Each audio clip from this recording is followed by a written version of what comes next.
broken skulls pierced by lethal puncture wounds, bound skeletons with arrowheads lodged in their spines, mass graves filled with hundreds of scalped victims. The archaeological record paints a grim portrait of humanity's violent past.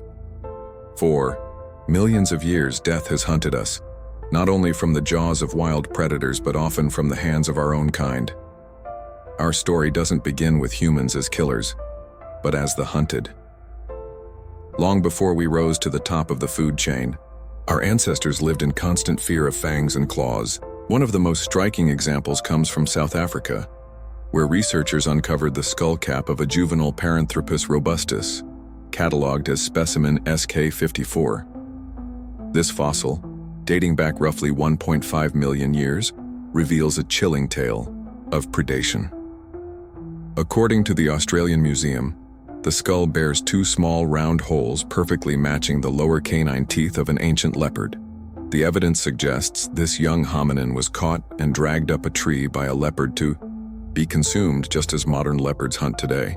In the 1970s, South African paleoanthropologist Dr. C.K. Brain demonstrated that these puncture marks precisely align with a leopard's lower canines. Another fossil known as the Tong child, a 3-year-old Australopithecus africanus from about 2.3 million years ago, shows signs of a different predator. Researchers studying the Tong child's skull found puncture marks and depression fractures resembling injuries caused by eagles or other birds of prey. This reveals that our early ancestors were vulnerable not only to ground predators, but aerial ones as well. These deadly encounters helped shape crucial survival adaptations, social bonds, sophisticated tools, and heightened awareness that would come to define humanity. But as we evolved, the greatest threat to survival shifted. By about 10,000 years ago, the most dangerous predator was no longer a beast, but another human. On the shores of what was once Lake Turkana in Kenya, archaeologists uncovered a discovery that rewrites the story of prehistoric violence. At Nataruk, Cambridge University researchers found the remains of 27 individuals, men, women, and at least 6 children, all victims of brutal violence. Dr. Marta Mirazon-Lar, who led the 2016 study published in Nature, described the injuries as horrifyingly merciless. Of 12 relatively complete skeletons, 10 showed clear evidence of violent death, skulls crushed by blunt force, broken limbs, and projectile points embedded deep in bones. One man was found with an obsidian blade still lodged in his skull. 4 individuals, including a heavily pregnant woman, showed signs that their hands had been bound before death. The victims suffered extreme trauma to their heads and faces, broken hands and knees, and arrow wounds to the neck and chest. The attacks appeared systematic and thorough, with no attempt to bury the dead. Nataruk challenges the long-held view that organized warfare only arose after the advent of agriculture. These hunter-gatherers had no cities, no farmland, no obvious wealth, but they engaged in coordinated, ruthless violence against rival groups. Professor Robert Foley, co-author of the study, suggests this brutality may reflect a fundamental aspect of human nature. The capacity for lethal aggression evolved alongside cooperation and altruism. The attackers at Nataruk wielded weapons unlikely to be used for everyday hunting or fishing. Their assault combined ranged weapons like arrows with close combat clubs and stone knives, indicating careful planning and coordination. Why did one group attack another with such ferocity? Researchers proposed 2 possibilities. The Nataruk site, with its abundant freshwater and food, may have been fiercely contested territory, or such violence may have been a common response whenever groups met. While Nataruk represents a snapshot of extreme violence, other archaeological sites reveal that such brutality was far from isolated.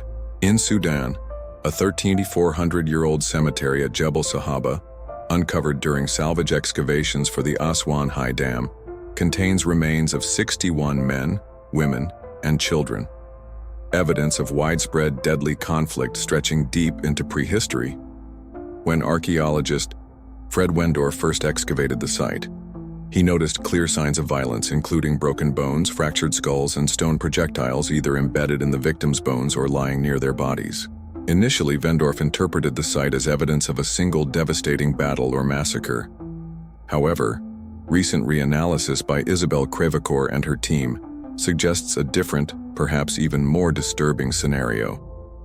Their detailed study, published in Scientific Reports in 2021, revealed over 100 previously undocumented healed and unhealed lesions on the bones. About 25% of the skeletons exhibited both healed and fresh trauma, indicating these individuals had survived violent encounters only to be killed in subsequent attacks.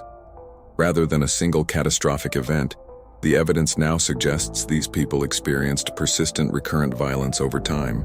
The pattern reveals a community under constant threat of raids and ambushes, with death coming not all at once, but through a grinding series of attacks.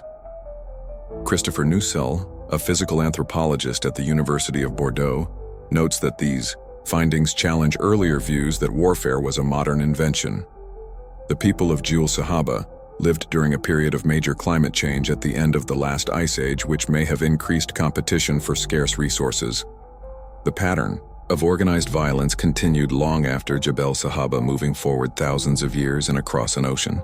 We find evidence that resource competition and territorial disputes remained lethal well into more recent prehistory.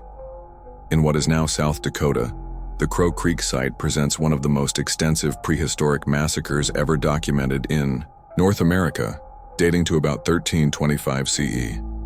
The Crow Creek site, located along the Missouri River, was home to a large village of the initial coalescent culture, ancestors of the Arikara people. The settlement was surrounded by a fortification ditch, suggesting they already lived with the threat of attack. In 1978, archaeologists discovered human remains eroding from the fortification ditch. After receiving permission from the tribal council to excavate, they uncovered the skeletal remains of at least 486 individuals who had been killed in a single attack. The evidence of violence was unmistakable. Many skulls showed signs of scalping. There were numerous cases of dismemberment, with hands and feet cut off and skulls separated from bodies. According to the archaeological evidence, men, women, and children were all victims of the attack. As human societies grew more complex, so too did our methods of killing. From chaotic group violence, a more calculated form of deadly ritual emerged. One that tells us even more about how our ancestors viewed life, death, and justice. The Halbert site in Germany, dating to approximately 7,000 years ago, during the early Neolithic period, reveals a disturbing picture of organized killing. Archaeologists uncovered a mass grave containing 9 individuals, 8 young adult males, and 1 young adult woman. According to archaeologist Christian Meyer, who published his findings in Nature Communications in 2018, what makes this site extraordinary is the pattern of injuries. Unlike other Neolithic massacre sites where wounds appear randomly scattered, the Halbert victims show trauma almost exclusively to the back of the head. These weren't frenzied killings in the heat of battle or chaotic raids. Archaeological evidence suggests the victims were subdued, possibly kneeling or bound, and then methodically executed one by one. After death, their bodies were unceremoniously dumped together in a burial pit, with limbs tangled in a manner completely unlike the careful arrangements typical of Neolithic graves. Isotope analysis revealed a crucial detail. These people were outsiders brought to Halberst as captives rather than killed during local conflict. This suggests an organized system of prisoner-taking and ritual killing that crossed geographic boundaries.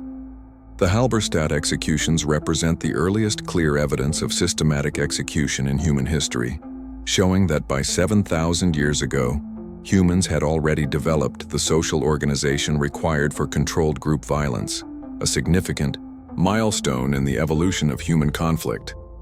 While massacres and executions capture our attention with their scale and horror, prehistoric death often came in more intimate personal forms.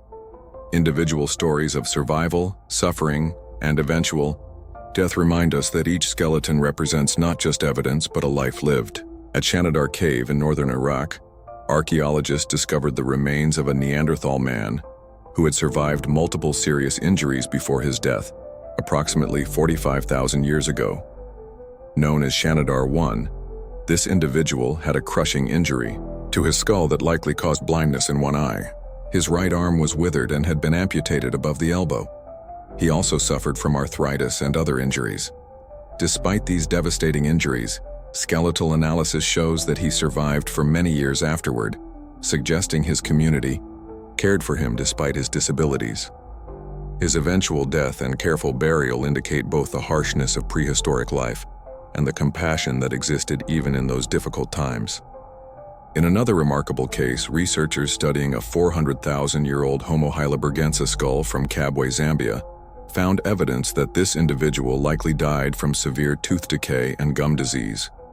The skull shows multiple large cavities and abscesses that affected the jawbone. This level of dental disease was unusual for prehistoric humans whose diets typically contained less sugar than modern diets. Around 1.7 million years ago in East Africa, a woman known by her specimen number KNNN ER1908 died from what appears to be vitamin A poisoning. Her skeleton shows abnormal bone growth covering her arms and legs, similar to conditions seen in modern humans who consume toxic levels of vitamin A. Researchers speculate she might have eaten the liver of a predator, which can contain dangerous concentrations of this vitamin. These individual cases remind us that while violence was certainly part of prehistoric life, disease, accidents, and other misfortunes also claimed many lives. The archaeological record preserves these personal tragedies alongside the larger scale events, giving us glimpses into individual human experiences across vast stretches of time. By studying the most brutal deaths from our distant past, we gain insight not just into how people died, but how they lived, what they valued, and the challenges they faced. In their struggles, victories, and tragedies, we can recognize something of ourselves, connecting us across the vast expanse of time to the shared experience of being human. Even in our darkest chapters, these ancient stories remind us that we are part of a single human journey that stretches back millions of years into the prehistory of our species.